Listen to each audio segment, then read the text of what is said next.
ओम शांति। मुरली अमृत की धारा है धारा, जो देती है दुखों से किनारा।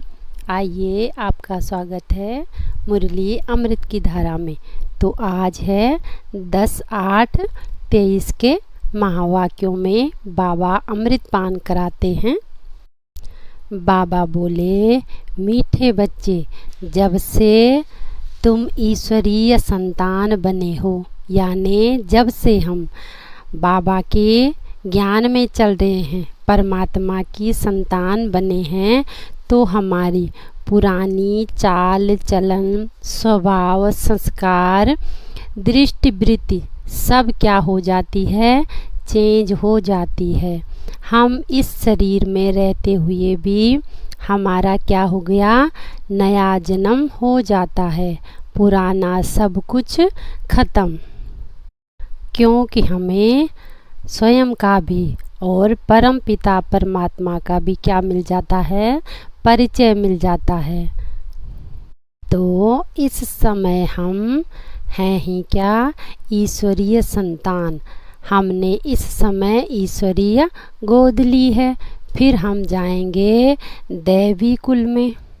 तो इस पुरानी दुनिया से किसी भी तरह का लगाव नहीं रखना है। पूरा पूरा नष्टोमोह बनना है। फिर बाबा बोले, इस दुनिया में आप कैसे परमात्मा को सिद्ध कर सकते हैं कि परमात्मा ने अवतरण लिया है? तो बाबा हमें समझाने दे रहे हैं, तुम बच्चे औरों को भी समझा सकते हो कि परम पिता परमात्मा अवतरित होते हैं ब्रह्मा तन में। तो देखो, जैसे भारत देश में हर वर्ष क्या करते हैं? पितृ खिलाने की रस्म रिवाज है। आत्माओं को बुलाकर भोग लगाते हैं। उसमें भी क्या करते हैं? ब्राह्मणों को बुलाते हैं और फिर उनमें आत्मा को बुलाते हैं। कहते हैं उस आत्मा को बुलाओ। फिर आत्मा आकर क्या करती है? बातचीत करती है। तो ऐसे ही परम पिता परमात्मा भी अवतरित होते हैं। ये सब बातें तुम बच्चे ही समझा सकते हो कि जैसे कोई आत्मा शरीर में प्रवेश करती है, ऐसे ही परम पिता परमात्मा भी ब्रह्मा तन में अवतरित होते हैं। बाबा कहे, मनुष्य मात्र भी क्या करते हैं? राम नाम की धुनी लगाते हैं। कहते हैं राम नाम क्या है? सच है, इसको जपो। राम नाम की माला को सिमरते हैं। फिर जब मनुष्य मरते हैं तो उस समय कहते हैं राम नाम सत्य है। तो बाबा समझाते हैं, जब आत्मा ही शरीर छोड़कर उड़ चली जाती है, तो तब राम नाम को जपने से क्या फ़ायदा? इससे अच्छा क्या है? हमें जीते जी उस परमात्मा की याद में रहना है और याद में रहकर श्रेष्ठ कर्म करने हैं।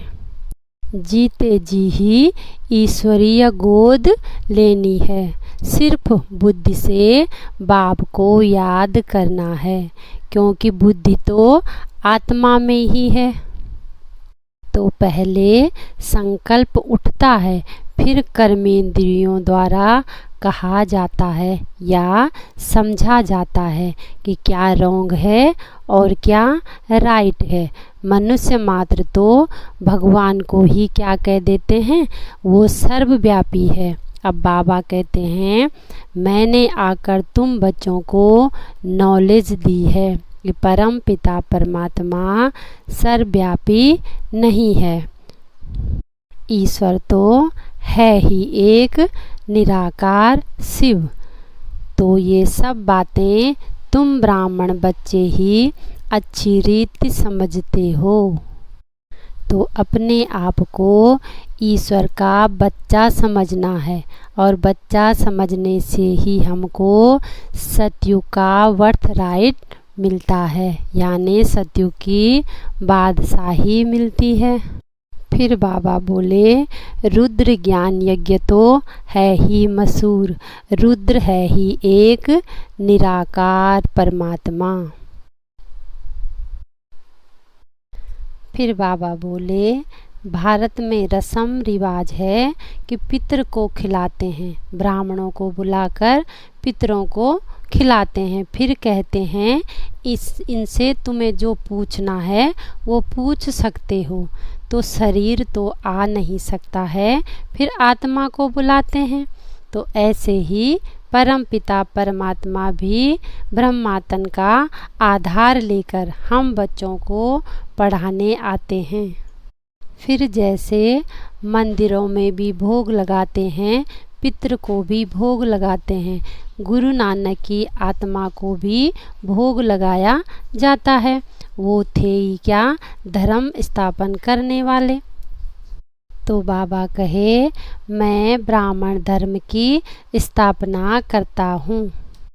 फिर बाबा बोले कि क्राइस्ट ने आकर क्रिश्चियन धर्म की स्थापना की और गुरु नानक जी ने आकर सिख धर्म की स्थापना की, लेकिन ये आत्माएं सारी दुनिया को पतित से पावन नहीं बना सकते हैं। पतित पावन तो है ही एक शिव, वह एक ही परम पिता परमात्मा है जो सारी सृष्टि को पावन बनाकर नई दुनिया की स्थापना करते हैं। बाबा ने कहा, यह पुरानी दुनिया सारी क्या हो गई है, जड़ी भूत हो गई है। बनैन ट्री का मिसाल देते हुए बाबा ने कहा, इसका फाउंडेशन क्या हो गया, सड़ गया है, बाकी सब तो हैं टाल टालियाँ, फाउंडेशन तो है ही देवी देवता धर्म जो कि प्रायः लोप है।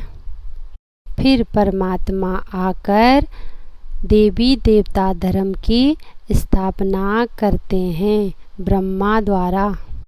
भारत ही तो क्या था, ऊंचते ऊंच था। गाया भी जाता है ना कि भारत सोने की चिड़िया थी।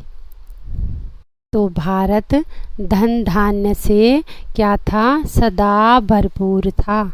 तो थी न कभी ऐसी दुनिया जो कि परम पिता परमात्मा ने आकर बनाई थी।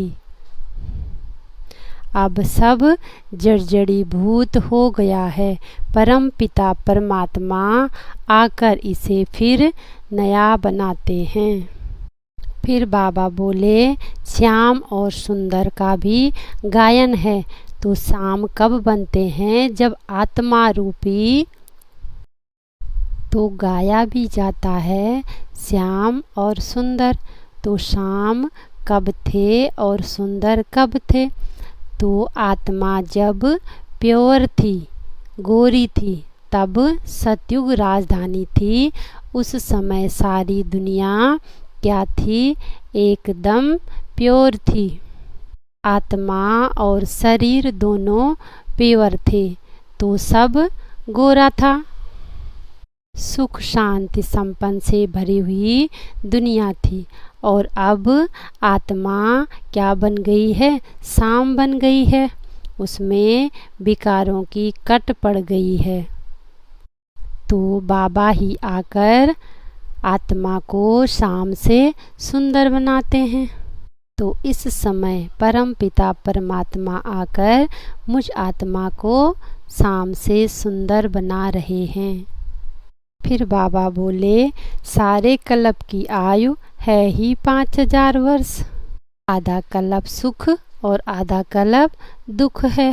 फिर बाबा युक्तियाँ बताते हैं कि सारे जहाँ में ढिंडोरा पीट दो, ये तुम्हारा ही फर्ज है कि परम पिता परमात्मा स्वयं धरती पर आए हैं और शिक्षक बनकर हमें पढ़ा रहे हैं। बाबा कहे, मैं तुम बच्चों के लिए सौगात लेकर आया हूँ। तो ऐसे बाप की सिरमत पर चलना पड़े। तो हमें पुरुषार्थ कर ऊंच पद पाना है। माता पिता को फॉलो करना है और स्वदर्शन चक्रधारी बनना है।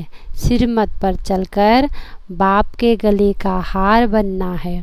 बुद्धि से ही बाप को याद करना है।